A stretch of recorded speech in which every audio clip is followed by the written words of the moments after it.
సాధారణ పులివి కాదు, బొబ్బులి పులిని నిరూపించావు మనోహర. అదరగొట్టావు, నిన్ను మించినోడు ఎవ్వడూ లేడు. వాళ్ళని ఇరగ తీసావు, మరి నిన్నెందుకు కాళ్ళు పట్టుకున్నావు? మందారమల్లి కోసం మహా సైన్యమే వచ్చినా ఎదిరించి ఓడించగలను. కానీ అమాయక ప్రజలు నేను నమ్ముకొని ఉన్నప్పుడు కొంచెం రాజీ పడక తప్పదు. వీరత్వానికి ఇంకో కోణం ఓర్పు. ఆ ఓర్పుని చేతగానితనం అనుకుంటే నన్నేం చేయమంటారు? మళ్ళీ మాట్లాడితే భైరవ్ కోన అమ్మాయిని ఎవరు సిగ్గుపడాల్సిన అవసరం లేదు. మీసు ఉన్న మగాళ్ళు అక్కడ ఉన్నారు. మగతీరైన మాట. ఇప్పటికే ఆలస్యమైంది తారక, ఇక ఆపుకోలేదు నా కోరిక. వెంటనే ముహూర్తం పెట్టిద్దాం చక్కచక్క.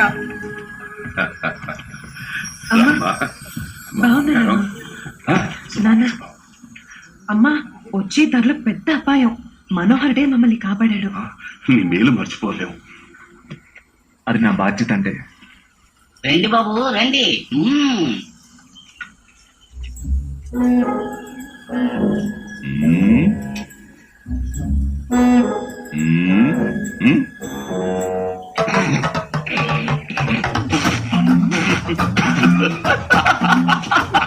ఏమిటి మనోహరా, ఏం జరిగింది?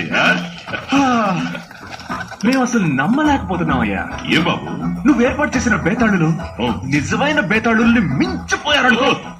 ఏం చెప్పా, ఏం దెబ్బ, ఏం పోరు, ఏం జోరు. మనోహర, నీ పోరు తీరు చూసి అదిరిపోయి మందారమల్లికి నీ మీద ప్రేమ పుడుతుందా? పుడుతుందా అనుకుంటున్నా. పుట్టాలి, లేదంటే మరో భేతాళ పోరుకి ఏర్పాటు చేస్తా. సరే, తర్వాత ఏమిటి? ఇదేమిటి? విత్తన పూజ.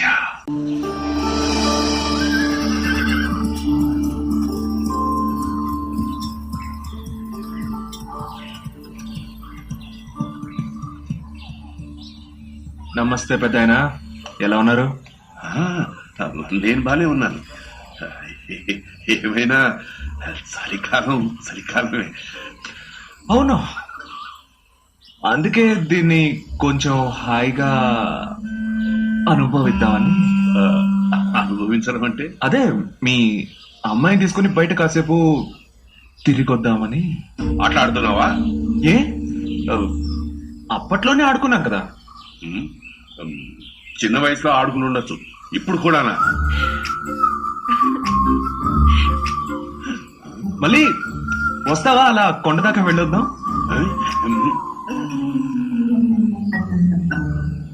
ఓ చూడు, నువ్వు ఇక బయలుదేరచ్చు. సమయం వృధా చేసుకోవద్దు.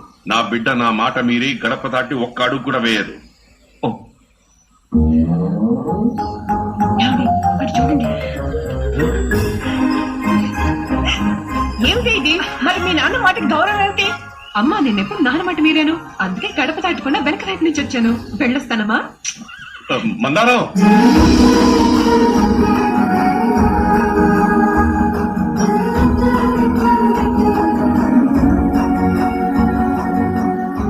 నేనే మందారం మళ్ళీ నన్ను ఎలా గుర్తుపట్టావు? నీ కళ్ళు చూసి. చిన్నప్పుడు మా అక్క చనిపోయినప్పుడు నా కోసం కన్నీళ్లు కార్చిన అవే కళ్ళు. ఒక కవిత. కవిత అంటే? కవిత అంటే ఎలా ఉండాలో చెప్పనా? ఎలా ఉండాలి?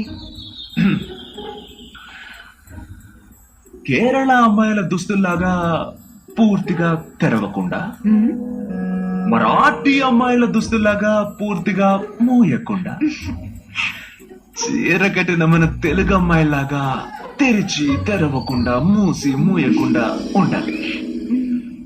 మొత్తానికి నువ్వు ఒక అద్భుతమైన కవితవే. కవితతోనే వల్ల వేసుకునేట్టున్నా. ఎన్నో చేస్తున్నావు, ఇది చేయలేకపోతావా? మా నాన్న నాకు మా బావకి త్వరగా పెళ్లి చేశారని ఏర్పాట్లు చేస్తున్నాడు. నువ్వు నా నుంచి ఎంతో దూరంగా ఉన్నప్పుడే నా హృదయానికి నేను ఎంతో దగ్గరగా ఉంచుకున్నాను. అంత తేలిగ్గా వదిలేస్తానా?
సంతోషకరమైన విషయం.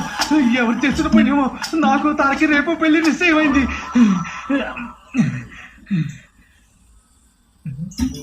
ఏంటి హఠాత్తుగా? కొత్త పెళ్లి కొడుకు అయిపోయావు అనమాట. ఇంకొద్ది రోజులు ఓడ్చుకొని ఉంటే తినక షష్టి పుట్టే చేసుకున్నాడు. ఈ ఎగదాళ్ళొద్దు. ఆ తర్వాత ఒక ముఖ్యమైన విషయం, నా పెళ్లి నువ్వే ముందుండి జరిపించాలి. ఎర్రగా తీసేద్దాం. ఆ తర్వాత మొదటి నమ్మదు చేస్తే అసహ్యంగా ఉంటుంది. పడొద్దు మనోహర, నువ్వు మంచి యవ్వనంలో ఉన్నావు. నీ కాబోయే భార్యని ఇలా సంతోష పెట్టాలా అని నీ మనసులో కొన్ని ఆలోచనలు ఉండే ఉంటాయి. అందులో 3 ఆలోచనలు నాకు చెప్పావంటే అలాగే తీసుకెళ్లి తారకి చూపించి తారుమారు చేసేస్తాను. చెప్పవా? మామూలుగా ఒక సందేహం అడగనా? అడుగు. మొదటి రాత్రికి ముఖ్యంగా పాలు పండ్లు ఉండాలి కదూ.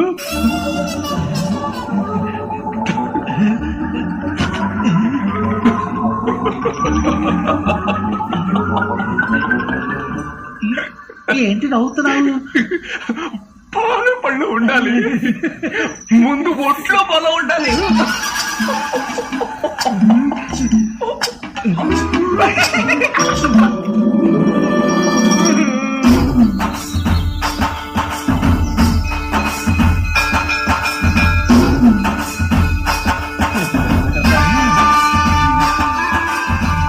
నా తారకమండలానికి తల్లి కట్టేశాడు.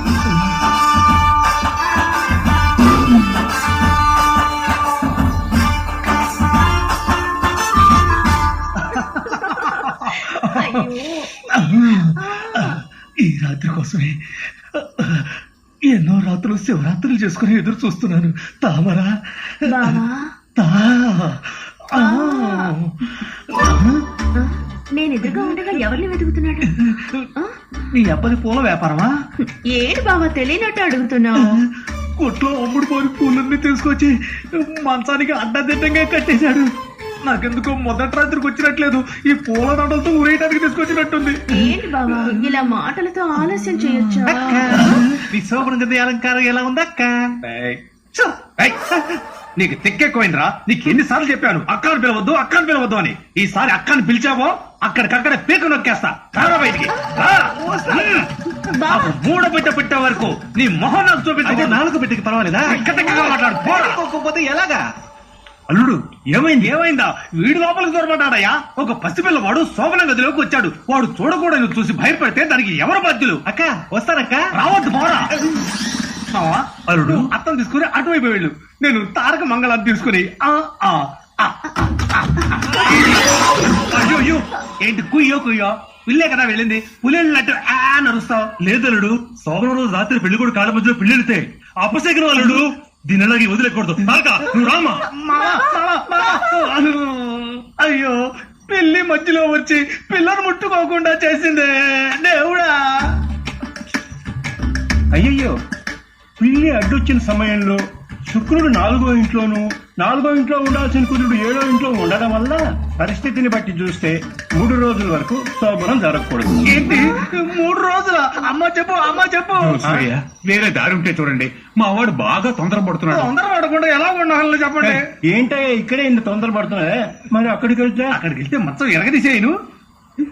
అయ్యా అన్నిటికీ ఒక పరిహారం ఉంటుంది కదా. దీనికి పరిహారం ఏంటో చెప్పండి. ఆ పని పూర్తి చేసి నా పని మొదలు పెట్టుకుంటా. పరిహారమే కదా. లేదు ఏం దిగులు పడకండి. శోభనాన్ని 3 రోజుల తర్వాత పెట్టుకుందాం. నూతి నీళ్ళని ఎవరు ఎత్తుకెళ్ళిపోరాడు. అవసరానికి నూతులొచ్చి ఒక చేత నీళ్లు తోడుకోవచ్చు దోస్తులు గారు. చేద అవసరానికి ఒక చెంబు తీసుకున్నా బాధే. పోయా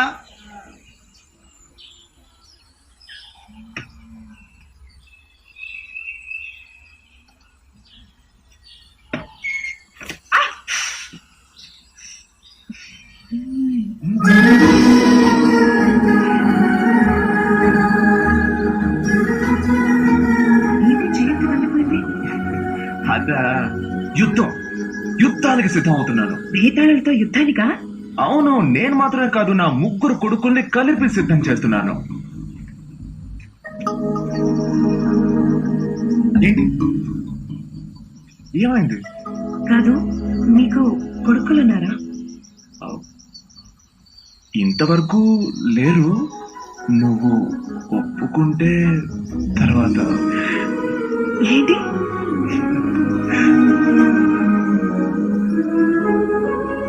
పెళ్లి చేసుకుంటే పిల్లలు పుట్టరా ఏంటి? నీ ప్రేమను ఇలా కూడా చెప్తావా?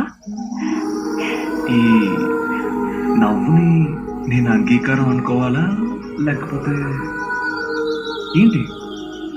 నేను మోసం చేస్తానని భయపడుతున్నావా? సంతోషంగా నాకు నేనే ఒప్పుకుంటాను.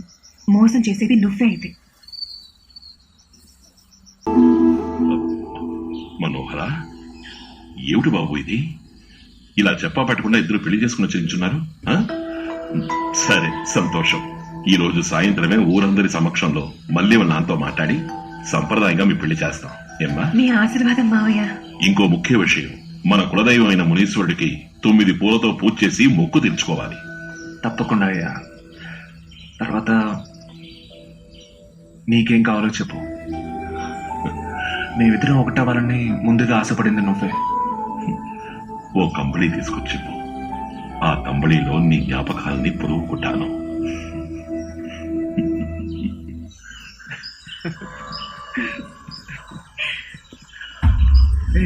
ఏమైంది?